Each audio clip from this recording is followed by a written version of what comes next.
Caitlin Clark right here in her rookie year.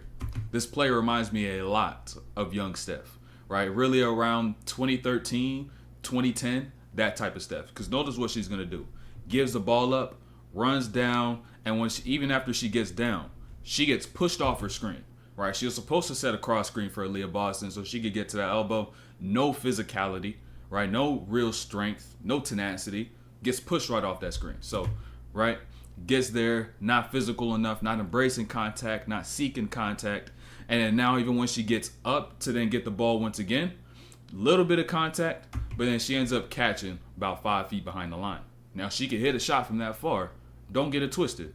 But you'll come to understand as time goes along, as you get older, you don't want to work that hard. You want to make things as easy as it possibly can be. But just having the simple skill set is what allows her to do this, where all those things did go wrong and she could have done better, but she has the skill and the capacity to be able to still create shots and knock them down, even if they're that tough. We all know the concept of putting a defender in jail when you come off a screen, right? And so I want you to think about this concept going into this play, where Caitlin got this switch, and now when she's coming off this screen right here, and you have Angel Reese who's guarding the screener, pay attention to Angel Reese's movement right here. Pay attention to her movement. Because right now, she's committed to Caitlin. But the second she takes that step now, shows that she's trying to get back to this role. And so all it would take for Caitlin to be able to open up the lane that she wants, if she wants to get into the paint, is just some patience, right? Putting a defender in jail. And so just think about it at this point in time. Caitlin gets right. She stops short right here at the top of the key. Angel Reese continues to move over and see the roll, and she maintains possession of the ball. Doesn't make a decision too early. And now she's just putting a lot of pressure on Angel, whether or not she wants to continue to drop with the roll as Nalissa, I believe her name is, continues to get closer to the rim. Or does she want to stay in front of Caitlin and then let that roll go down? Or what may end up happening is that she may now end up pinching on the roll, and now you have a teammate open in the corner or lifting up to that wing. It might be if you just put what's her name? I'd be forgetting names. I'd be tripping, right? If you just put her in jail. So just the opportunity, just options, and that also boils down to playing with an IQ. When you lack chemistry and when you lack understanding of how to take advantage of those situations, it's going to lead Caitlin in a spot to where, boom, she gets blocked. But as a screener, as a teammate, you got to recognize this one thing. All screeners got to know this. All screeners. So, you know Caitlin Clark about to get this drag screen. Anytime she stops short, anytime she stops right inside that half court, she begins to slow down, drag screen incoming. But understand, right, with this high drag screen, she goes underneath. Now, the rule when a defender goes underneath is you rescreen so you can force them to go over. And now that puts pressure on whoever's guarding the screener so that they could be able to make a decision. You have the advantage in numbers because you have a defender trailing behind. But what ends up happening, she clears out. And now at this point in time, all right, it's Caitlin by herself. She sees an angle. And even on her part, this is where even accountability comes into play, is that she's not going to be able to get straight line drives and get layups like this because you'll get blocked. This is where you got to add that next level of finishing, right? And not just that next level of finishing, that next level of physicality, because it's the physicality, the seeking contact, which will stop her from getting blocked in these situations where it's just her on this attack. She likes her angle. You got to get into her body before you even get into that layup. Because if you don't, as you see right there, she's going to have a jumping platform to be able to block that shot. And any hooper as a whole. Did y'all realize the phrase pick and roll is a double entendre? Because what we're accustomed to seeing is when a player goes to set a screen, they set a pick, right? They call the screen a pick. They set that and they roll. But we have other situations where this happens, right? Where this person who should set the screen isn't going to set a screen because they're not the one picking. The person guarding the screener is the one picking. They picked not to set a screen, but they picked and made a decision. It's a double entendre. And now when Aaliyah Boston is going to go and initially set a screen, her defender's already picked the left side, Caitlin Clark's right side. And so all Aaliyah Boston has to do It's just now go short roll and get to the rim, and she's able to get to this lay. It's a double entendre, man.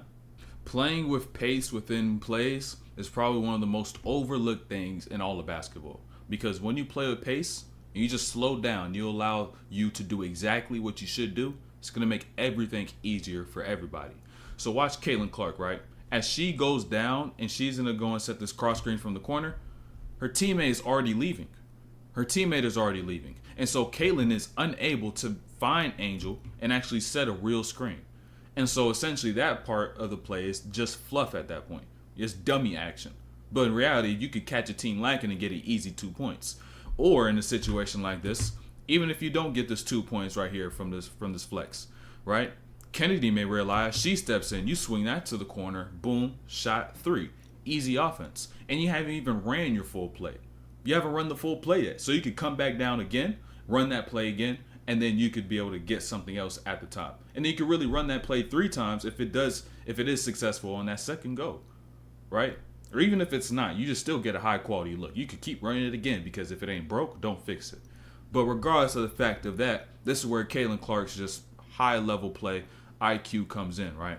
Because she gets a handoff, boom, screen, and then rescreen, slips right out of that. And at this very moment is where Caitlin Clark knows I have a passing lane. Because with 4 right here switching high, right? With her switching high on this, Caitlin's like, oh, she's behind the play. I take one dribble. This is my gap. Cardosa is playing strong side corner, so she's not helping.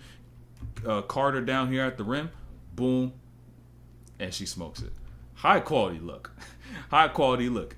But she's really grown accustomed to teammates smoking. So much so that even in situations like this, where she gets that steal from that weak side, running down transition, teammates running hard. Hell of a dime. Hell of a bounce pass. You know what I'm saying? They just got to get used to actually just knocking down all of these layups. They got to knock those down. These are easy tools you're leaving off the board. And when you look back at the game, lost 88 to 87. 88 to 87, man. That's tough. That's tough. One of the ways as to which you'll come off a screen and this player will be able to guard too is if they bait you. And now notice this, right? The second that she steps over and stunts, that doesn't even show that she's committed to you. Because if she was committed, she'll stay in front. Any defender in front of you, in this situation, that shows their commitment, right? But these little step overs, these little hard little lunges, that's not commitment, right? That's not commitment. And so she ends up throwing this down to Leah Boston, where her real commitment does lie. And now they end up not being able to capitalize on the opportunity, which is where Caitlin Clark, in this situation, you can't get fooled. And now it's just as simple as, boom, don't fall for it, hang that dribble, float. Need that float. Need that float. Now, notice the spacing of the floor.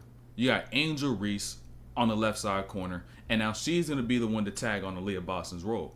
And so now when Caitlin Clark gets to his right side, watch what she does. Ball fakes, watch Angel Reese. She jumps out. All it takes is for a ball fake to clear out weak side defenders and pick and rolls. If you see that tag, literally showing your eyes or showing the ball for a split second could get them to clear out. Especially if they're in that in-between range. If they're not all the way in the paint on that nail and they're trying to be on the lane line, right? That little ball fake of showing the eyes is going to be able to do it for you every time. Now, throughout this whole game, right, Caitlin Clark, anytime she came off a screen, she'll see too, right? You got Cardosa stepping over, and she's going to leave when she gives the ball up. But pay attention to what they have in this situation, where Aaliyah Boston's become so accustomed to short rolling that in a situation like this, she just gets caught up in that mid-range and they got nothing. But if you get Aaliyah Boston to get here, hard roll, because you know Cardosa is showing, and then instead of throwing it straight to Aaliyah Boston, you throw this to Mitchell in the corner, then Mitchell throws it to Aaliyah Boston on her roll, because you could take away Kennedy Carter from being able to tag if you lob this up over the top. Give and go, right? That's the opportunity that you need now late game, especially you up 5. You've been stagnant with offense for the past few minutes. Turnover, right? Turnover. Not even just for this one play in itself. This is something you're going to constantly run into, regardless of the time and place, because she's going to see a lot of double teams, right? Once again, 2 on the ball, 1 person strong side corner. If you want to eliminate the tag, if it does come from this side, and Angel Reese, who's been playing off the ball and blowing plays up the entire time, you throw this to 1 in the corner, and then at that point, if she's going to be on the tail side, boom, corner, roll. And that's probably 2 points. But she just has to hard roll 1, and as a team, you have to recognize the fact of that. And you could be able to execute and get easy 2s this late in the game.